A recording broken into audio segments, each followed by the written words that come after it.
Good morning. This is Larry with another modern day parable. Today's parable is called The Hand.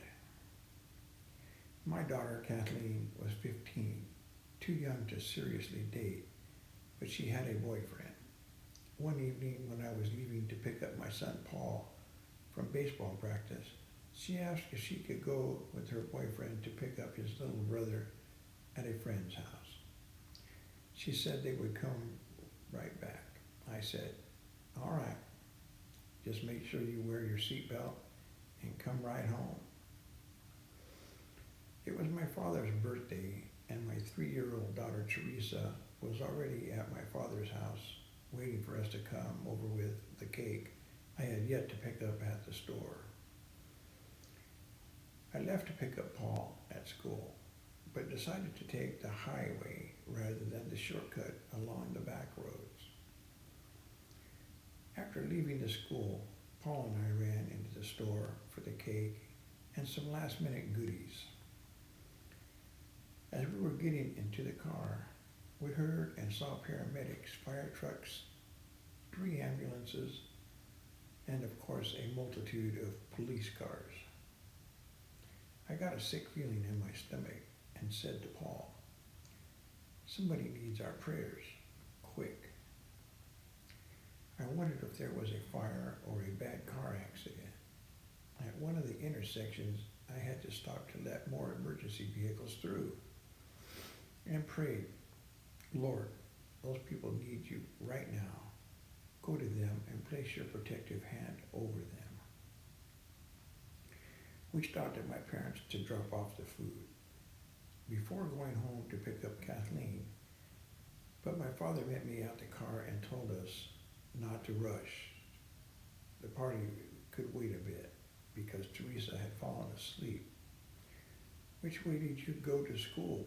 He asked, because there was a bad accident on the back road. I heard someone was killed. It happened just about the time you had to pick up Paul at the school, and I know you always go that way. I was so happy to see you pull in. Where's Kathleen? I explained I was going back home to pick her up. As I drove the short distance home, I couldn't help but worry. What if she had been involved in the accident?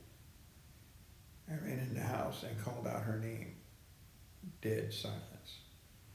Then the phone rang. It was her friend's mother, who worked in the emergency room at our local hospital. She only told me that there were 3 of them and were in an accident and were being transported to the hospital. I didn't call my husband at work, nor my parents. I just ran out of the door fast. At the hospital emergency room, I could hear one of the paramedics softly talking to another parent there saying, I'm so sorry, so very sorry. I rushed by him and found the doctor in the hallway. He looked at me and asked if I believed in God. And with that, my knees gave way.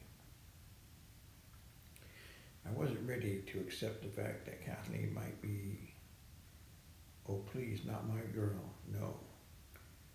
He said, you don't understand. You don't believe in divine intervention? I let out a weak yes, not having a clue what he was talking about. He smiled at me and asked, do you know what shirt your daughter was wearing tonight? Nodding no, he told me to go down to the hall and look. Your daughter is blessed with angels, and so are you. From what the emergency personnel told me, there was no way your daughter should be alive, let alone only have a few scratches. Kathleen was lying on a cart, waiting for more x-rays. When I got to her, we both sobbed. As I was hugging her, I had the urge to check her shirt.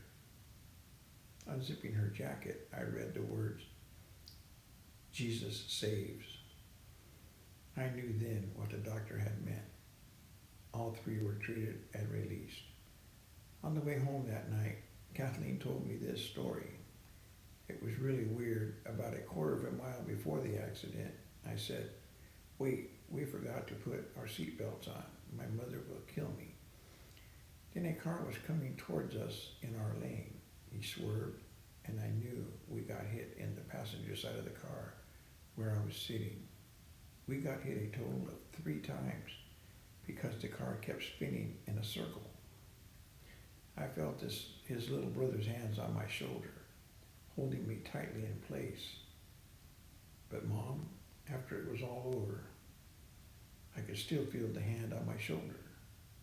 I looked, and his little brother had flown out of the back window of the car, as we later found out on the first spin. It was an angel, Mom. I know it.